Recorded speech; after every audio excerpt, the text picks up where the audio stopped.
Welcome back to YouTube channel. तो आज हम बात करने वाले हैं नोबेल प्राइज़ विनर के बारे में। मेडिसिन के क्षेत्र में, फिजियोलॉजी के क्षेत्र में 3 साइंटिस्ट हैं जिनको ये नोबेल प्राइज़ मिल चुका है। इंडिया में भी बहुत सारे लोगों को पहले मिल चुका है, बट इस बार इंडियंस का नाम नहीं आया है। तो यहाँ पर आज हम बात करेंगे कि जो नोबेल प्राइज़ है, जो नोबेल प्राइज़ मिलना स्टार्ट हुए हैं, जो कि 6 कैटेगरी में दिए जाते हैं, इनको किन्होंने शुरुआत की थी, कहाँ से इसकी शुरुआत हुई थी और इसमें क्या क्या है, जो किस तरीके से लोग नॉमिनेट होते हैं, किस तरीके से इसका रजिस्ट्रेशन होता है। तो सबसे पहले हम बात करने वाले हैं अभी कि जो हाल फिलहाल में मेडिसिन के क्षेत्र में 3 जो साइंटिस्ट हैं जिनको नोबेल प्राइज़ मिला है, जिनमें से 2 अमेरिकन्स हैं और एक जैपनीज साइंटिस्ट है, जिन्होंने फिजियोलॉजी और मेडिसिन के क्षेत्र में अपना स्पेशली ह्यूमन इम्यून सिस्टम को लेकर उन्होंने कुछ डिस्कवरी की है, जिसमें ये डिस्कवरी उनकी कारगर साबित होने वाली है कैंसर को ट्रीट करने के लिए। ऑटो इम्यून डिसीज़ होती है जिसमें हमारा खुद का शरीर हमारे शरीर को हमारा शरीर खुद को नुकसान पहुंचाने का काम करता है। तो यहाँ पर इम्यून सिस्टम के ऊपर, ह्यूमन इम्यून सिस्टम के ऊपर इन्होंने एक डिस्कवरी की है। तो यहाँ पर 2 अमेरिकन साइंटिस्ट हैं और एक जैपनीज साइंटिस्ट है, जिनको ये क्या दिया गया है, मेडिसिन में नोबेल प्राइज़ दिया गया है। ये रहे वो scientist, Mary Brunkow, Fred Ramsdell and Simon Sakaguchi. तो साइमन जो साकागुची हैं, ये ओसाका यूनिवर्सिटी जापान से रिलेट करते हैं। फ्रेड रैम्सडेल यूएसए से हैं, जो कि सोनोमा बायोथेरापेटिक्स सैन फ्रांसिस्को में है, जो अभी रिसेंट में है। मैरी ई ब्रोंको, जो कि institute of system biology Seattle USA में है, जो अभी रिसेंट में काम करती हैं। तो यहाँ पर इन 3 साइंटिस्ट के लिए जो मिलकर, मतलब तीनों साइंटिस्ट ने मिलकर इस चीज़ पे काम किया है, ह्यूमन इम्यून सिस्टम पर जो इन्होंने डिस्कवरी की है, ये डिस्कवरी इनकी कारगर साबित होगी, एक तो कैंसर ट्रीटमेंट के लिए, और दूसरा है जो यहाँ पर इनकी कारगर साबित होगी ऑटो इम्यून के लिए। तो इनकी जो डिस्कवरी का नाम दिया गया है, जिन्होंने मिलकर जो डिस्कवरी की है, इसका नाम क्या है, पेरीफेरल इम्यून टॉलरेंस। क्या है? Peripheral immune tolerance. तो एज पर दैट जो यहाँ पर नोबेल प्राइज़ विनर हैं, they identified the immune system security guards regulatory T cells which prevent immune cells from attacking our own body. तो यहाँ पर इनकी डिस्कवरी से, जैसा मैंने आपको कहा, फ़ायदा कैंसर ट्रीटमेंट, दूसरा ऑटो इम्यून डिसीज़ को ट्रीट करने में होगा। ऑटो इम्यून डिसीज़ को ट्रीट करना कैंसर से ट्रीट करने से भी कम नहीं है, क्योंकि हमारा जब खुद का शरीर अपनी ही सेल्स को नुकसान पहुँचाएगा, वो कंडीशन कहलाती है ऑटो इम्यून डिसीज़। अब यहाँ पे हम बात करते हैं कि हमारा जो इम्यून सिस्टम है अलग अलग तरीके की सेल से बना है, B cell, T cell, neutrophil, macrophage, जो कि अलग अलग तरीके की सेल से बना है, जो कि यदि हमारे शरीर में किसी भी तरीके के फॉरेन मटेरियल एंट्री करते हैं तो उसको फाइट करके भगाने का, हराने का काम करते हैं। लेकिन जब हमारा इम्यून सिस्टम वीक होता है, तो जो भी फॉरेन मटेरियल एंट्री करता है वो प्रॉपर तरीके से हमें हार्म पहुंचा सकता है। तो अब यहाँ पर ये जो नोबेल प्राइज़ है, ये नोबेल प्राइज़ है, सबसे प्रेस्टीजियस अवार्ड है, प्रेस्टीजियस इंटरनेशनल अवार्ड है। इंडिया में जो मिला था सबसे पहले, तो वो रविंद्रनाथ टैगोर जी को मिला था, क्योंकि लिटरेचर के फील्ड में भी दिया जाता है इनको। जब अवार्ड मिला था, नोबेल प्राइज़ अवार्ड, तो ये दिया गया था लिटरेचर के फील्ड में इंडिया में रविंद्रनाथ टैगोर जी को 1913 में। तो नोबेल प्राइज़ है अल्फ्रेड नोबेल, जिनको डायनामाइट की खोज के लिए जाना जाता है। डायनामाइट की खोज यदि आपसे कोई पूछ दे, तो जो स्वीडिश इन्वेंटर थे अल्फ्रेड नोबेल, जिन्होंने इसकी खोज की थी। और जब डायनामाइट का इन्होंने खोज की, तो डायनामाइट का इस्तेमाल अलग अलग तरीके से, गलत तरीके से यूज़ होने लगा। खोज तो इन्होंने करी थी कि जो भी पहाड़ पत्थर हैं काटना पीटना उसके लिए, लेकिन जब इसका इस्तेमाल बम में होने लगा, बारूद बनने लगे, तब इनके लिए चिंता का विषय बन गया था। तो डायनामाइट की खोज यदि कोई पूछ ले आपसे, तो अल्फ्रेड नोबेल ने की थी। और जो नोबेल प्रेस्टीजियस प्राइज़ है, ये इसकी शुरुआत हुई थी 1901 से। कब से? 1901 से। यहाँ पर फर्स्ट प्राइज़ है जो अवार्ड किया गया था 1901 से। 1895 में जो नोबेल प्राइज़ है, 1895 में will of Swedish inventor Alfred Nobel के नाम से 6 फील्ड में, अलग अलग 6 फील्ड में दिया जाता है। इस बार की खासियत ये है कि जो यूएस के महान प्रेसिडेंट है डोनाल्ड ट्रंप, वो भी अपनी जिद पर अड़े हुए हैं कि इस बार नोबेल प्राइज़ उनको भी चाहिए है। नोबेल प्राइज़ उनको चाहिए कि उन्होंने इंडिया और पाकिस्तान का सीज़ फायर कराने का काम किया था। अब यहाँ पे देखिए, अब फिजिक्स में भी मिल गया है, केमिस्ट्री में भी अनाउंस हो गया है, तो यहाँ पर अभी 3 कैटेगरी ऑलरेडी अनाउंस हो चुकी हैं।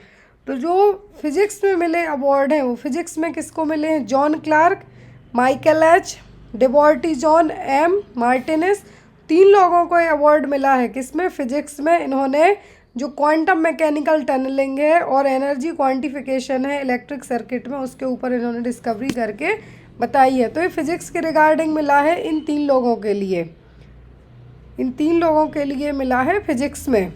ये तीनों भी यूएसए से बिलोंग करते हैं। अब यहाँ पे आज हम बात करेंगे कि जो 6 कैटेगरी हैं वो कौन कौन सी हैं। तो नोबेल प्राइज़ की 6 कैटेगरी में पहली आती है पीस प्राइज, शांति। दूसरा लिटरेचर, फिजिक्स, फिजियोलॉजी और मेडिसिन, केमिस्ट्री और इकोनॉमिक साइंस। तो यदि हम अभी बात करते हैं तो अभी तक 2020 तक यदि हम बात करें तो अलग अलग तरीके से अलग अलग लोगों को ये अवार्ड मिल चुका है। लेकिन हम इंडिया के बारे में बात करें तो इंडिया में सबसे पहले मिला था नोबेल प्राइज़, वो थे रविंद्रनाथ टैगोर जी, जो कि फर्स्ट इंडियन थे जिनको, और फर्स्ट इंडियन होने के साथ साथ फर्स्ट नॉन यूरोपियन भी थे, first non European and first Asian जिनको ये अवार्ड दिया गया था 1913 में। लिटरेचर के फील्ड में इनको ये अवार्ड दिया गया था। और हम बात करें सबसे कम उम्र में, सबसे कम उम्र में जो अवार्ड मिला था, कम उम्र की जो यहाँ पे लेडी है मलाला यूसुफजाई, जिनके लिए नोबेल पीस प्राइज़ मिला था। याद रखिए, जिनकी उम्र 17 साल थी। उसी टाइम पर कैलाश सत्यार्थी को भी नोबेल पीस प्राइज़ मिला था, भारत से मिला था कैलाश सत्यार्थी को उस टाइम पर। और मलाला यूसुफजाई जो पाकिस्तान की रहने वाली महिला हैं, 17 साल की उम्र में ही इनको अवार्ड मिल गया था। तो अब यहाँ पर जब 1901 में इसकी शुरुआत हुई तो यहाँ पर किस तरीके से अवार्ड दिया जाता है कि क्या आप हम सब लोग यहाँ पे अप्लाई कर सकते हैं इस अवार्ड के लिए? नहीं। तो यहाँ पर फर्स्ट होता है रिक्वेस्ट द नॉमिनेशन, फिर रिसीव द नॉमिनेशन, इवालुएट किए जाएंगे, शॉर्ट लिस्ट होंगे, रिव्यू प्रोसेस होगी, फाइनल सिलेक्शन होगा, अवार्ड दिया जाएगा। एक और चीज़, जो भी लोग शॉर्ट लिस्ट होते हैं, एवालुएशन जिनका होता है, उनको मीडिया के सामने फाइनलाइज करके नहीं लाया जाता है। इन सभी चीज़ों को जो नोबेल प्राइज़ कमेटी है वो यहाँ पे क्या रखती है, एक तरीके से हम ये कर सकते हैं कि कॉन्फिडेंशियल रखती है, कि किसी भी तरीके से किसी और को प्रॉब्लम ना हो। तो ये देखिए, हम बात करते हैं 2025 में किस डेट में किस डेट में किन जो 6 फील्डों के अवार्ड नॉमिनेट होना है। तो सबसे पहला बात करें हम, सबसे पहला फिजियोलॉजी का, जो कि ऑलरेडी मेडिसिन और फिजियोलॉजी के क्षेत्र में 6 अक्टूबर से इसकी शुरुआत हो गई है और मिल भी गया है 3 लोगों को। 7 अक्टूबर को फिजिक्स वालों का हो गया है, 8 अक्टूबर को केमिस्ट्री वालों का हो चुका है, आने वाला है एज रिज़ल्ट। 9 अक्टूबर को लिटरेचर का है, 10 को पीस का है, मतलब जो इस बार का शुक्रवार होने वाला है। क्योंकि जो हमारे ट्रंप जी हैं, यूएसए के जो राष्ट्रपति हैं डोनाल्ड ट्रंप, जिन्होंने तबाही मचा रखी है पूरे में, सभी जगह टैरिफ बढ़ा के, वो इसका बेसब्री से इंतज़ार कर रहे हैं। जितना हम आप नहीं कर रहे वो कर रहे हैं। अब यहाँ पे तो उन सब के नाम है जो अनाउंस हो जाएंगे कि इनको नोबेल प्राइज़ मिलना है 6 अक्टूबर से कब तक, 13 अक्टूबर तक। अब लेकिन जो अवार्ड है दिया कितने तारीख को जाएगा, तो दिया जाएगा 10 दिसंबर को, क्योंकि जो फाउंडर है नोबेल प्राइज़ के, उनकी डेथ एनिवर्सरी है। अल्फ्रेड नोबेल की डेथ एनिवर्सरी होती है 10 दिसंबर को, और उसी दौरान ये 6 कैटेगरी के अवार्ड हैं जो अलग अलग लोगों को दिए जाएंगे। तो यहाँ पे याद रखिए आप लोग कि जो अल्फ्रेड नोबेल है डायनामाइट की खोज के लिए तो ये जाने जाते हैं, बट इन्होंने अपने नाम पर स्वीडिश, मतलब जो स्वीडन देश है, वहाँ पर इन्होंने अपने नाम पर जो पेटेंट तो लिए ही लिए थे, बट इन्होंने वर्ल्ड वाइड भी यूएसए में अलग अलग देशों में अपने काम को लेके पेटेंट भी लिए थे। पेटेंट लेने का मतलब होता है कि ये काम अब कोई और नहीं कर सकता है।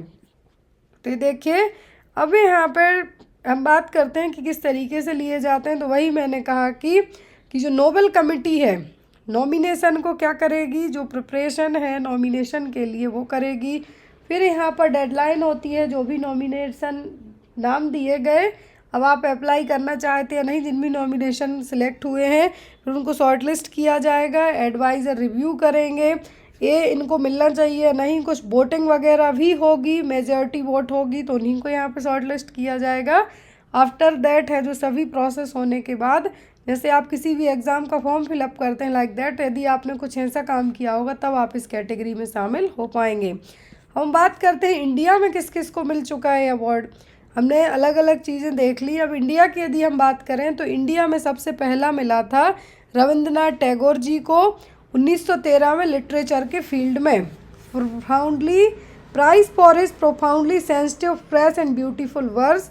और यहाँ पर जो इनका पोएट्री कलेक्शन था गीतांजलि, पोएट्री कलेक्शन गीतांजलि, उसमें जो यहाँ पर टैगलाइन दिया गया है उसके लिए इनको अवार्ड दिया गया था। डॉक्टर CV रमन जिनको फिजिक्स में मिला था, फिजिक्स में किसके लिए मिला था इनको, the scattering of light and for the discovery of the Raman effect. Raman effect आपने पढ़ा होगा फिजिक्स में 10th 11th में, तो उसके लिए इनको 1930 में दिया गया था। फिर मदर टेरेसा को है जो यहाँ पे चैरिटी के लिए, ह्यूमैनिटेरियन वर्क के लिए और शांति के जो यहाँ पे फील्ड की बात करें तो पीस मतलब शांति समझौते के लिए 1979 में दिया गया था। अमर्त्य सेन 1998 में इकोनॉमिक साइंस के फील्ड में इनको दिया गया था। और यहाँ पर इन्होंने सोशल चॉइस और पॉवर्टी एनालिसिस करने के फील्ड पे ज़्यादा काम किया था, इसलिए। कैलाश सत्यार्थी को, जैसा मैंने कहा जिस साल मलाला यूसुफजई को, पाकिस्तान की रहने वाली जो 17 साल की सबसे कम उम्र की नोबेल प्राइज़ विनर है पूरे वर्ल्ड वाइड की, उसी टाइम पर कैलाश सत्यार्थी को भी अवार्ड दिया गया था शांति के क्षेत्र में। किसमें? शांति के क्षेत्र में इनको अवार्ड दिया गया था। अब हम बात करते हैं कि कुछ ऐसे लोग हैं जिनका जो हम ये कह सकते हैं कि पहले तो वो इंडियन रहे, उनकी जो ओरिजिनलिटी है मतलब पेरेंट्स इंडिया के रहे, बट वो बॉर्न किसी और देश में हुए तो उन्होंने वहीं रह के काम किया। तो रोनाल्ड रॉस सबको पता होगा, मेडिसिन के क्षेत्र में, फिजियोलॉजी और मेडिसिन के क्षेत्र में रोनाल्ड रॉस को अवार्ड दिया गया था मलेरिया के लिए। किसके लिए? कि मलेरिया किस तरीके से मच्छरों के द्वारा फैलता है उसके लिए दिया गया था। रुडयार्ड किपलिंग जिनको लिटरेचर में दिया गया था, जिनका जन्म तो कहाँ पे हुआ था? बॉम्बे में, लेकिन बाद में ब्रिटिश के बन गए थे। वैसे ही रोनाल्ड रॉस का जन्म तो अल्मोड़ा में हुआ था उत्तराखंड साइड, लेकिन बाद में ब्रिटिश इंडियन बन गए थे। तो यहाँ पर इसी तरीके से हरगोविंद खुराना, जन्म इनका रायपुर में हुआ था। क्या है? इनका जन्म रायपुर में हुआ था, लेकिन यहाँ पर बाद में US सिटीजन बन गए थे। इनको फिजियोलॉजी और मेडिसिन में ही मिला था जेनेटिक कोड को लेकर। किसके लिए? जेनेटिक कोड की डिस्कवरी को लेके। सुब्रमण्यम चंद्रशेखर जिनको फिजिक्स में मिला था, किसमें? फिजिक्स में मिला था। VS नायपॉल 2001 में लिटरेचर में इनको मिला था। वेंकटरमन रामकृष्णन को 2009 में केमिस्ट्री के फील्ड में मिला था। इन्होंने राइबोसोम किस तरीके से काम करता है, राइबोसोम की स्टडी के ऊपर बताया था। फिर अभिजीत बैनर्जी को 2019 में अवार्ड दिया गया था, इन्होंने गरीबी किस तरीके से ग्लोबली अफेक्ट कर रही है उसके ऊपर इन्होंने रिसर्च की थी। तो यहाँ पर इंडिया में भी इतने लोगों को अभी तक मिल चुका, लेकिन उसके बाद अभी किसी को नहीं मिला है। तो यहाँ पर जो भी नाम आप देख रहे हैं, और आज है जो अनाउंसमेंट होने वाली है, आज है जो अनाउंसमेंट किसके लिए होने वाली है? केमिस्ट्री के फील्ड के लिए। आज है 8 अक्टूबर, 9 तारीख को लिटरेचर के फील्ड में, 10 तारीख को पीस मतलब शांति का काम किसने किया है पूरे देशों में। तो देखते हैं कि ट्रम्प जी को अवार्ड मिल पाता है या नहीं। इंडिया की तरफ से तो अभी आई थिंक सो कि कोई भी नॉमिनेशन ऐसे नहीं गए हैं। और आपको यदि ये टॉपिक अच्छा लगा हो तो आप लोग अपने इनको स्पेशली हम ये कह सकते हैं कि आपके एग्ज़ाम पर्पस से मैंने आपको पढ़ाया है। नर्सिंग वालों को भी एग्ज़ाम में इस तरीके के क्वेश्चन आते हैं GK GS से, तो आप लोग यहाँ पे नोट डाउन करके रख सकते हैं। Thank you for watching us, bye bye, take care.